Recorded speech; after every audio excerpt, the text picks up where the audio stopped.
lo que hemos venido avanzando.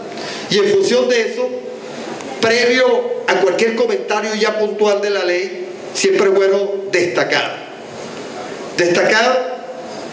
que en el mundo estamos viviendo una de las crisis más importantes que tiene la humanidad, y donde se combate la forma de cómo atender la crisis. Y veíamos cómo sucede en Estados Unidos. A veces algunos sectores plantean no debemos tomar en cuenta ni el pasado, y a veces nos plantean, bueno, eso ocurre en otros países. Pero estamos convencidos y todos tenemos que estar claros que lo que ocurre en el mundo nos afecta. Entonces, Estados Unidos, en medio de la crisis, decisiones que se toman: flexibilizar la relación laboral, el despido masivo de millones de estadounidenses, partiendo primero por los latinoamericanos, así tuviesen nacionalidad norteamericana.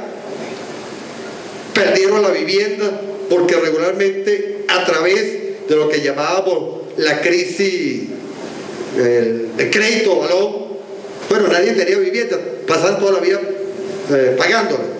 Después, bueno, se fueron a dormir millones de estadounidenses en el vehículo, pero el vehículo tampoco era propio, porque también estaba en los créditos indexados, y también perdieron el vehículo. Y bueno, es una realidad que tenemos. Y esto es bueno a veces decirlo, porque una de las críticas que nos hacen es que atentamos contra la propiedad privada, esa propiedad individual. Después lo que ocurre en Europa, España, 5% de desempleo, pasa a supera ahorita el 20%, pero actualmente también se está discutiendo una ley, una reforma de ley, donde están aplicando exactamente lo mismo que aplicaron aquí en Venezuela en la década de los 80 y en particular la década de los 90, Grecia. Entonces es bueno enfocar eso, porque las decisiones que se están tomando es en contra de los trabajadores, en contra de la seguridad social, en contra del empleo. Hay congelación de salario a cambio de mantener el empleo, hay rebaja de salario, y tenemos que compararlo obligatoriamente con lo que ocurre en el país y lo que ocurre en las últimas medidas que ha tomado el presidente, que a veces hemos escuchado también otros sectores que dicen es porque están en campaña electoral, pero podemos evaluar.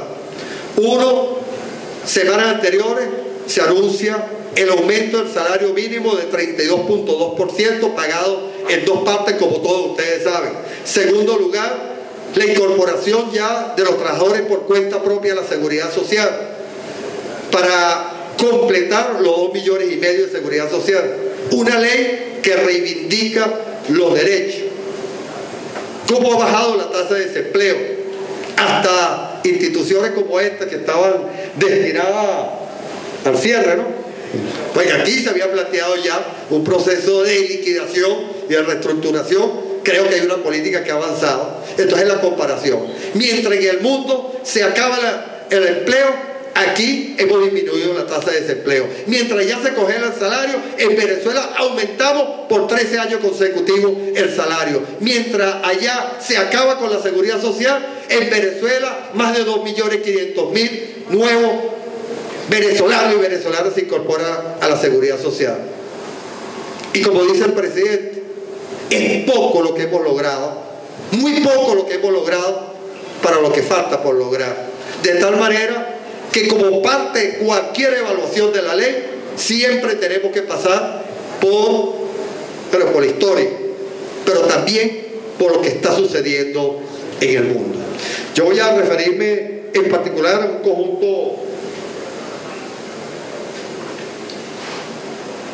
un conjunto de elementos que creo que vale la pena evaluar.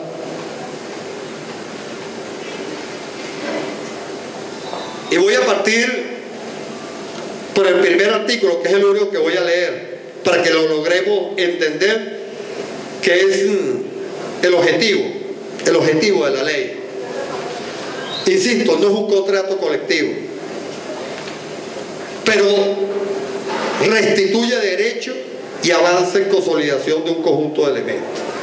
El objeto de la ley, esta ley tiene por objeto proteger al trabajo como hecho social y garantizar los derechos de los trabajadores y las trabajadoras creadores de la riqueza socialmente producida y sujetos protagónicos de los procesos de educación y trabajo para alcanzar los fines del Estado democrático y social de derecho y justicia de conformidad con la Constitución.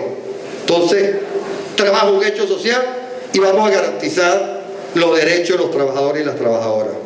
Regula las situaciones y las relaciones jurídicas, la relación obrero-patronal, derivada del proceso de producción de bienes y servicios, protegiendo el interés supremo del trabajo como proceso liberador indispensable para materializar los derechos de las personas humanas, de la familia y del conjunto de la sociedad, mediante la justa distribución de la riqueza para la satisfacción de las necesidades materiales, intelectuales y espirituales.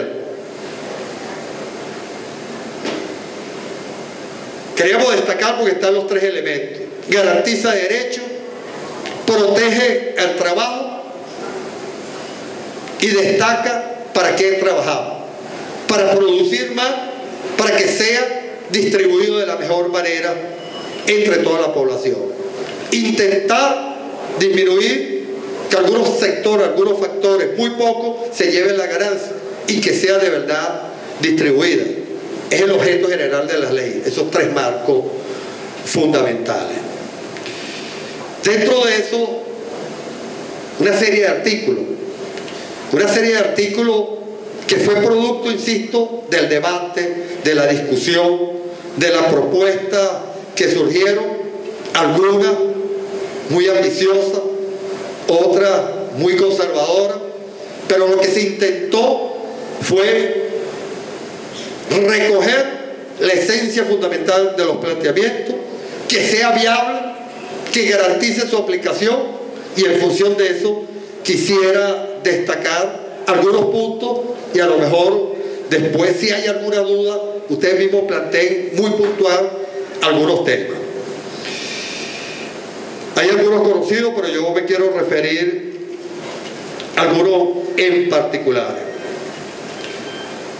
Artículo 32. Nosotros teníamos en la ley un compromiso de la protección de la familia, de la protección del trabajo, de la protección de los niños, de las niñas y las adolescentes.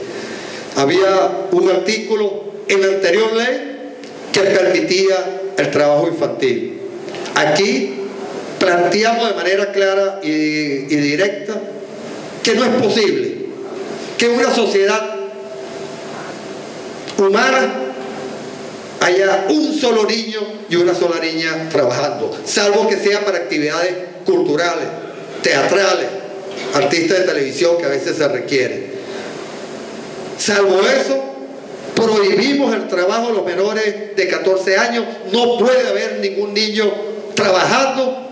El Estado tiene la obligación de garantizar que estén estudiando, que se estén formando, pero nunca trabajando. Es la primera decisión, uno de los lineamientos del presidente.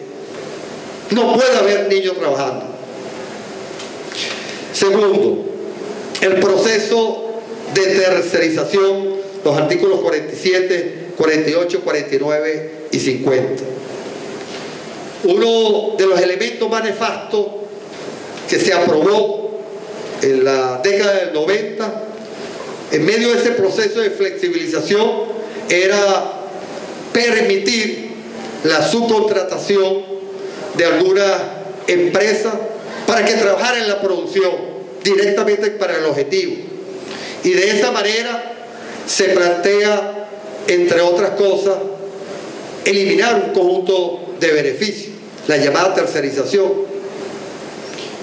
A través de esta ley, definiendo exactamente qué es tercerización, prohibimos la tercerización y aplicamos que debe ser sancionada de manera severa a quienes lo desarrollan. Como hay un conjunto que ya está incorporado, damos un proceso de 3 años, pero también evaluamos lo que sucede en la administración pública. Entre ellos, una política que se viene desarrollando de manera negativa y que tiene que ver no con el proceso de tercerización que sí se hace en la administración pública, en particular con las cooperativas, sino otra política que se está desarrollando con relación a los contratos, a la cantidad de gente que sigue contratada.